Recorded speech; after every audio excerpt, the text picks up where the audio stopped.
بسم الله الرحمن الرحيم. يا علي يا عظيم، يا غفور يا رحيم، أنت الرب العظيم الذي ليس كمثله شيء، وهو السميع البصير. وهذا شهر عظمته وكرمته وشرفته وفضلته على الشهور، وهو الشهر الذي فرضت صيامه عليه، وهو شهر رمضان الذي أنزلت فيه القرآن هدى للناس وبينات من الهدى والفرقان، وجعلت فيه ليلة القدر، وجعلتها خيرا من ألف شهر. فيا ذا المن بلا يمن عليك، من علي بفكاك رقبتي من النار، فيمن تمن علي، وأدخلني الجنة برحمتك يا أرحم الراحمين.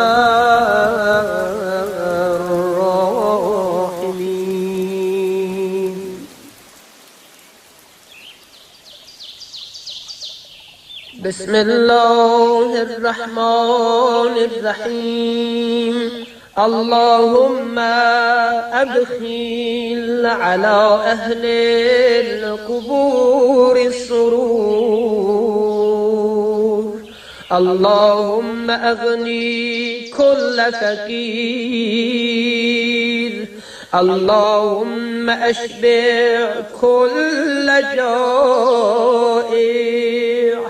اللهم اكسو كل عريان،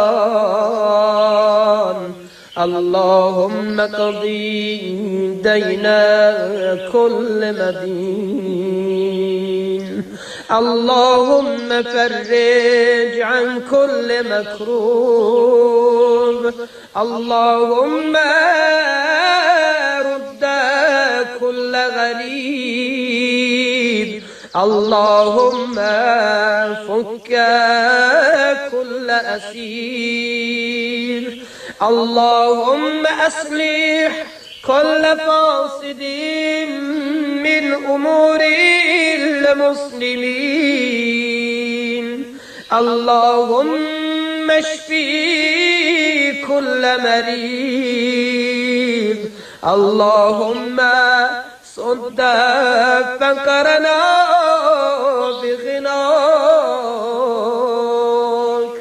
اللهم غير سوء حالنا بحسن حالك، اللهم اقضي عنا الدين وأغننا من الفقر، إنك على كل شيء قدير، برحمتك يا أرحم الراحمين. Bismillahirrahmanirrahim. Elhamdülillah Rabbil alemin. Vessalatu vesselamu ala Resulillahil amin ve ala ehli beytihi tayyibin tahirin el-ma'sumin el-mukarramin ve la'netullah ala a'daihim ecma'in min el-an ila qiyam yevmiddin. A'udzu billahi mineşşeytanirracim. Rabbi şrah li sadri ve yessir li emri ve hlul ukdeten min lisani yefqahu qawli. Salam əziz izləyicilər, hər birinizi mübarək Ramazan ayının 11-ci günündə xoş gördük. Allah oruclarınızı, ibadət və itaətlərinizi ali dərəcədə qəbul eləsin inşallah. Hər gün olduğu kimi bu günləri də gündəlik dualarımızla başlamaq istəyirəm. Mübarək Ramazan ayının 11-ci gününün duası belədir. Allahumma habbib ileyye fihil ihsan ve kerrih ileyye fihil fusuqa vel isyan ve harrim aleyye fihis sakhata ven niran bi'avnike ya gıyasel mustagithin. Allahım, ihsan və yaxşılıq etməyi bu ayda mənə sevdir. Məndə əyrilik və itaətsizliklərə qarşı ikrah yarad. Qəzəb və alovlanan odu mənə haram et. Yardım etməyinə xatir, ey kömək istəyənlərin dadına çatan. Bu günləri də Həzrət Peyğəmbər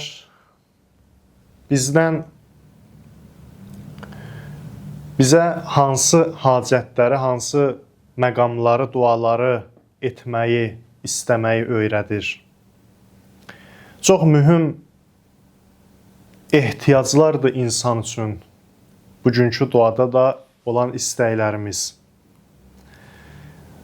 Allahım, ehsan və yaxşılıq etməyi bu ayda mənə sevdir. İlahi, məndə belə bir xüsusiyyət olsun ki, mən yaxşılıq eləməyi, ehsan eləməyi sevim. Ehsan, yəni dini mətnlərdə, dini terminologiyada yaxşılıq etməkdir. Ümumiyyətlə, yaxşılıq etməkdir. Mənə yaxşılıq etməyi sevdir. Mən yaxşılıq etməyi sevim. Birinə yaxşılıq eləyəndə, yaxşı bir iş görəndə onu sevərək yerinə yetirim.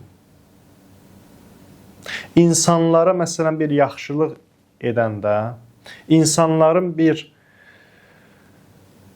müşkülün çətinliyini, ehtiyacını həll eləyəndə, mən həmin işi sevərək yerinə yetirim, nəinki məcbur şəkildə. Bir nəfər, bir müsəlman, bir insan, bir mömin gəlib mənə ağız açanda, bir ehtiyacım mənə deyəndə, mən narahat olmayayım. Narahat olmayayım ki, gəldi bu qədər adamın arasından məsələn məni tapdı. Gəl indi məsələn də öz dərdim, problemim az idi, bu da gəldi bir tərəfdən. Çıxılmaz vəziyyətdədir, məcbur qalır. Məsələn, onun problemini həll eləyir, ona köməklik eləyir. Eləsə də amma məcbur şəkildə. Özü ilə savaşaraq, daxildə özü ilə mübarizə apararaq. Amma əslində bugünkü duada bizə çox ali insani bir dəyər öyrədir. İnsanlıq məqamımız üçün bizə yaraşan xüsusiyyət nə ola bilər? Bax, onu öyrədir bu dua bizə. Mən yaxşılıq etməyi sevim. Bir nəfər ehtiyaclı gələndə, bir nəfər gəlib mənə ağız açanda, kömək istəyəndə məndən, mən Allaha şükr eləyim, Allaha təşəkkür eləyim ki, ilahi, çox sağ ol ki, sənə şükürlər olsun ki, həmdsənalar olsun sənə ki, bu qədər məxluqun arasında, bu qədər bəndələrinin, insanların arasında həmin o ehtiyaclını mənə yönətdin. İndi onun həmin o çətinliyi mənim əlimlə həll olacaq. İnsan bunun üçün Allaha şükr eləməlidir. İlahi, məni seçdin bu qədər insanın əli ilə. Bu qədər insanın arasından İlahi məni seçdin.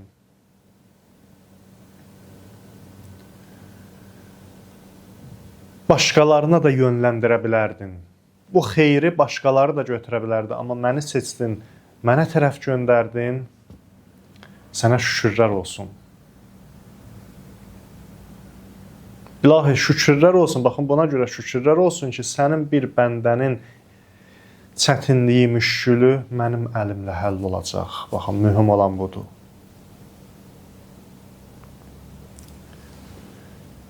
İlahi, sən mənə nə qədər dəyər verdin?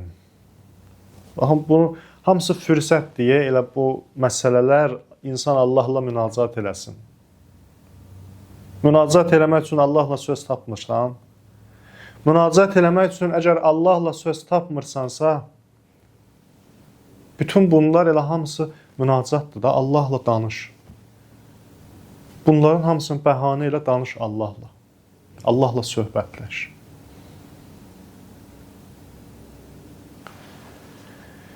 İlahi, ehtiyacları aradan aparan, ehtiyacları təmin eləyən sənsən, sənin qüdrətin çatır buna. Amma sən mənim əlimlə onu həyata keçirirsən. Məni seçirsən və mənim əlimlə o işləri, öz işlərini həyata keçirirsən. Mən oluram sənin icra mexanizmin. Nə gözəldir.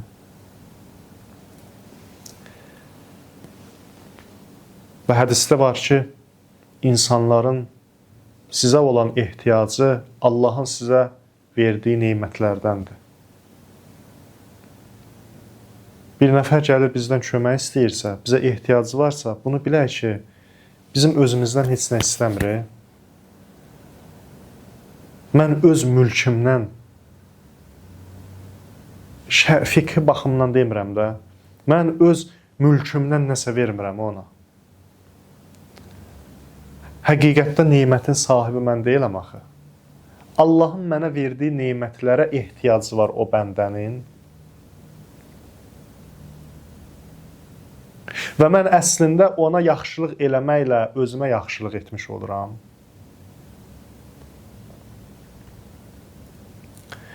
Və yaxşılıq eləyəndə də İlahi, sənin verdiyin nemətlərdən mən ona verəcəm. Əslində ortada mən heç nə itirmədim. Mənim heç nəyim yoxdur əslində.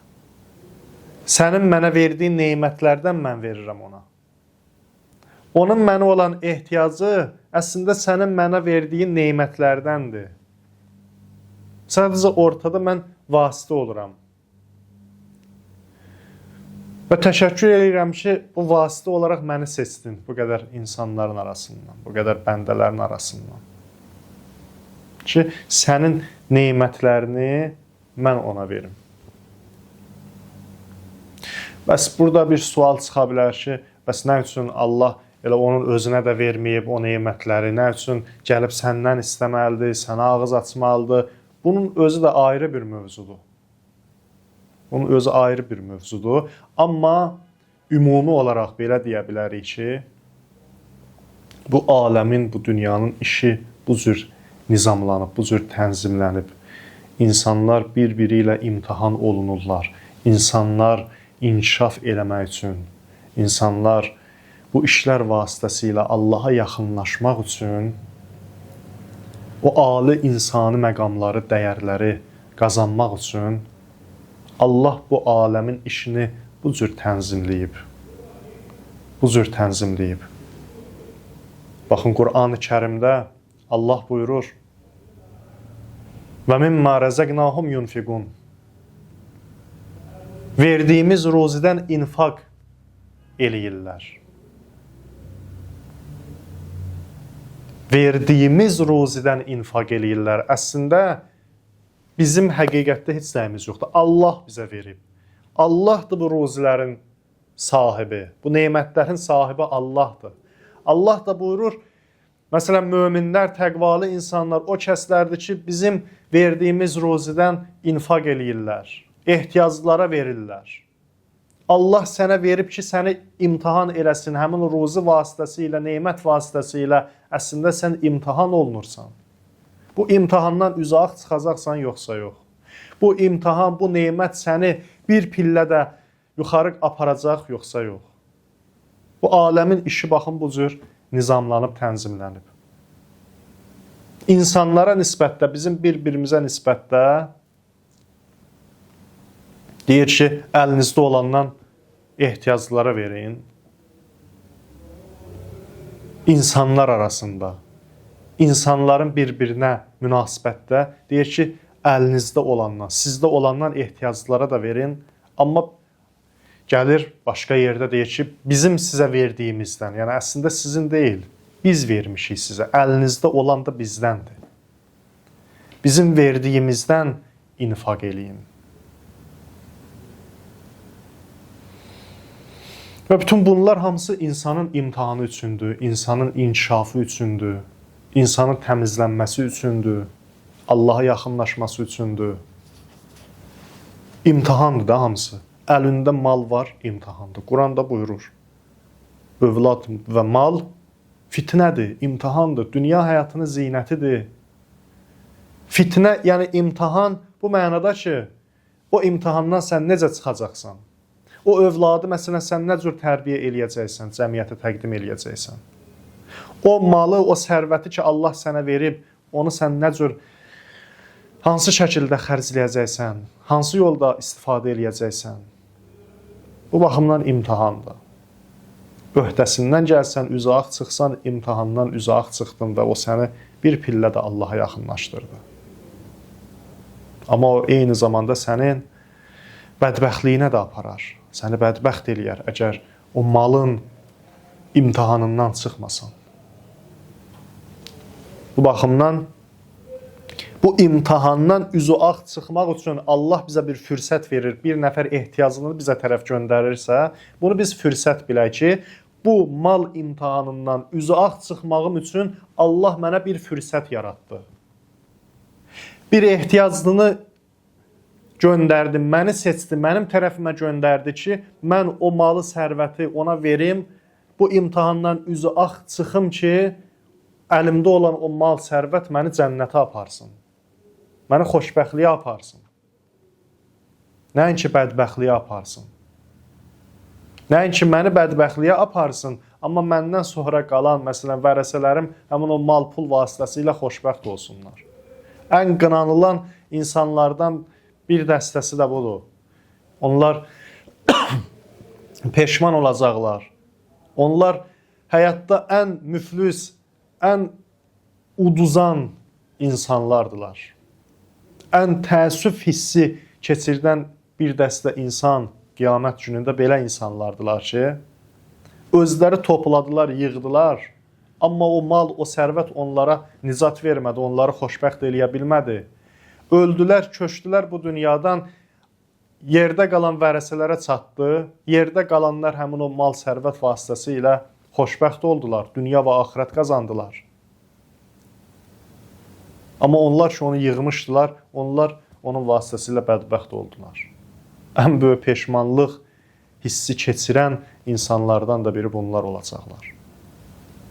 Ona görə də Allahdan istəyirik bu günləri ki, ilahi yaxşılıq etməyi bu ayda mənə sevdir, mən yaxşılıq eləməyi sevim. Bir nəfər gəlib mənə ağız açanda onu özümə yük bilməyim. Kömək elə, mənə elə imkan ver, mən ona kömək eləyim, ona yardım eləyim və bu yardımı, bu yaxşılığı sevərək yerinə yetirim. Məndə əyrilik və itaətsizliklərə qarşı ikrah yarat. Mənə pisliklərə qarşı bir xüsusiyyət ver ki, ikrah hissi olsun, nifrət hissi olsun. Pisliklərdən, günahlara qarşı məndə ikrah olsun, pis əməllərə qarşı məndə ikrah olsun, əyriliklərə qarşı məndə nifrət olsun. Ki, günahın həqiqətdə heç mənim ruhumla bir əlaqəsi də yoxdur.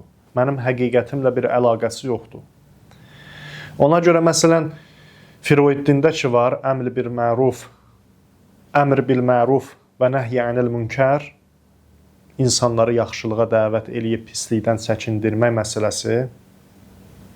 Baxın, yaxşılığa dəvət, yaxşılıq sözü məruf kəlməsi ilə işlənir. Məruf odur ki, bilinən, tanınan bir şey. İnsanları mərufa dəvət elə. Tanış olduqları şeyə dəvət elə.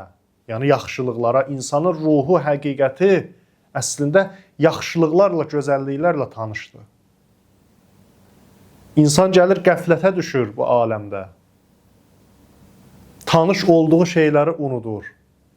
Və insanın həqiqəti ilə tanışlığı olmayan şeylərə doğru yönənir. Bu dünya həyatının xüsusiyyətidir. İnsanı qəflətə salır. İnsan həqiqəti itirir. İnsanları mərufa, həmin o tanıdıqlarına, fitrətlərinin tanıdığına dəvət elə. Onları yəni qəflətdən oyatmaq, çatdırmaq.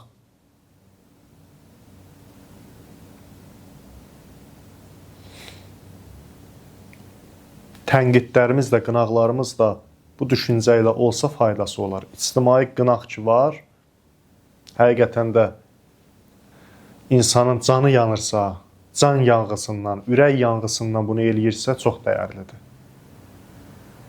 İnsanları yaxşılığa dəvət eləmək, mərufa, fitrətlərinin, ruhlarının tanış olduğu işlərə, gözəlliklərə yəni dəvət eləmək və nəhyənil münkər və inkar olunandan, ruhlarının həqiqətlərinin inkar etdiyi, əslində insanın ruhuna, fitrətinə yad olan işlərdən insanları çəkindirmək. İnsanın fitrəti, ruhu günahlarla tanış deyil, günahlara yaddır. Pisliklərə yaddır. Pisliklərin, günahların, itaətsizliklərin insanın ruhu ilə, fitrəti ilə heç bir əlaqəsi yoxdur əslində. İnsan gəlir burada yolu itirir. İnsan nəyə bağlıdır, ruhu, fitrəti nə ilə tanışdır, onu itirir. İnsanları ona dəvət eləmək. Və biz də bu günləri, bu duada bunu istəyirik ki, ilahi, məndə əyrilik və itaətsizliklərə qarşı ikrah yarat. İkrah yarat bilirsiniz nədir? Yəni, həmin o məsələ. Yəni, məni qəflətdən oyat. Ruhuma, fitrətimə yad olan şeylərdən uzaqlaşım. Onlara nifrət edeyim həmin o işlərə. Qəzəb və alovlanan odu mənə haram et. Yardım etməyinə xatir. Ey kömək istəyənlərin dadına çatan. İnsana çatan bütün xeyirlərin arxasında insan Allahı görməlidir. Bir nəfərin əli ilə sənə bir yaxşılıq çatırsa, onun arxasında Allahı görməlidir. Bu işləri Allahdan müstəqil bilməməlidir. Çarəsizsən, çətinlikdəsən, bir nəfər dadına çatdı, kömək elədi, onun arxasında Allahı görməlisən. Ey kömək istəyənlərin dadına çatan. Həqiqətən də bütün yaxşılıqlar, bütün nemətlər Allahdandır. Kimlərsə ortada vasitə olsa da.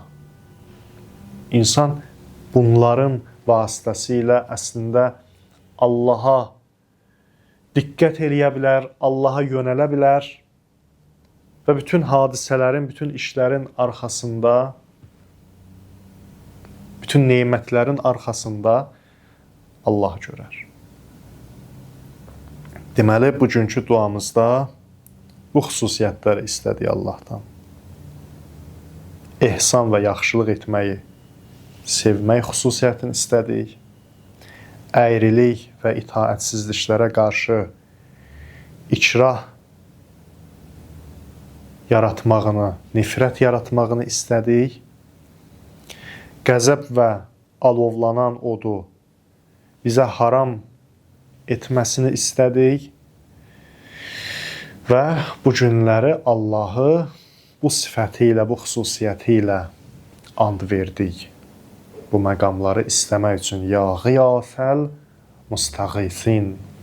Ey kömək istəyənlərin, yardım istəyənlərin dadına çatan, köməyinə çatan. Allah bizim də hər baxımdan, dünya və axirət baxımından dadımıza çatsın, köməyimizə çatsın, əlimizdən tutsun və bu xüsusiyyətləri, bu gözəllikləri bizə sevdirsin. Bu işləri biz sevərək yerinə yetirək, orucumuzu biz sevərək yerinə yetirək, insanlara yaxşılığı sevərək yerinə yetirək.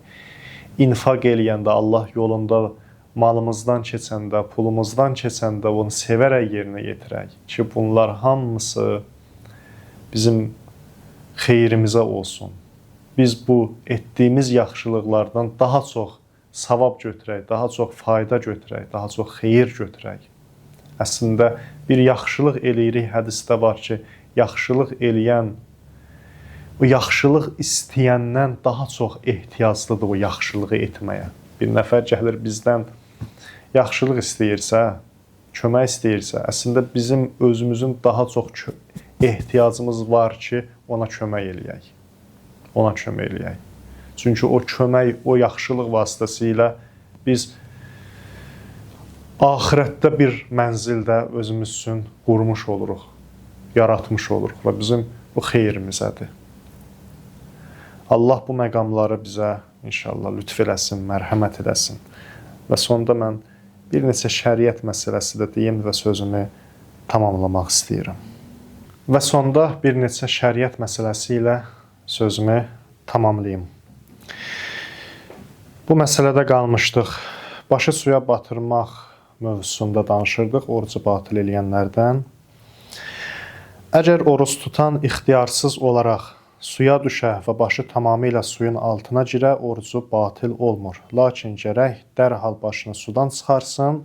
Həmçinin əgər oruc olmağını unuda və başını suya sala, orucu batil olmur. Lakin yadına düşən kimi gərək dərhal başını sudan çıxarsın. Bu da məlum məsələdir. İnsan ixtiyarsız olaraq, bilmədən və yaxud da suya düşür, başı tamamilə suyun altına batırsa və yaxud da yadından çıxardır, unudur, başını suya batırırsa, orucu batil olmur, amma yadına düşən kimi vacibdir ki, dərhal başını sudan çıxarsın.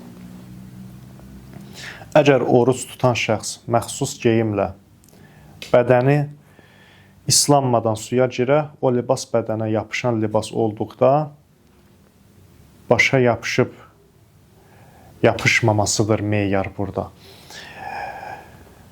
O libas bədənə yapışan libas olduqda məqsəd başın islanıb islanmaması və libasın başa yapışıb yapışmamasıdır. Orucun səhih olması problemlidir və vacib ehtiyata əsasən onun qəzasını tutmalıdır. Xüsusi geyimlər ki var, dalğıcılar məsələn ondan istifadə edirlər. İnsan o geyimlər vasitəsilə də suya baş vurarsa, əgər o libas bədənə yapışan libasdırsa, bunun problemi olacaq. Yəni ki, məqsəd başın islanıb islanmaması və libasın başa yapışıb yapışmamasıdır. Bunun da problemi olacaq, əgər bədənə yapışan libasdırsa. Başa su tökmək orucu batil etmir. Bu da mühüm məsələdir. Bəzən insanlar var, düşünürlər ki, mən oruc halında çimə bilmərəm, hamama gedə bilmərəm, duş qəbul eləyə bilmərəm. Amma əslində belə deyil. Başı suya batırmaq biz deyəndə məqsəd budur ki, insan məsələn hovuzdur və yaxud da dənizdir. İnsan həmin o suya başını bir dəfiyə batıra, yəni başını suya sala və çıxarda. Bu halda orucu batil olar. Amma insan hamama girirsə, çimirsə, duşun altında durursa və tədricən insanın saçı islanırsa, bunun oruca heç bir eybi yoxdur, problemi yoxdur və orucu batil eləməz. Ona görə deyir ki, başa su tökmək, qabla, duşla və s. orucu batil etmir. Bu da bugünkü şəriət məsələlərimiz. İnşallah növbəti söhbətlərimizdə davam eləyərik.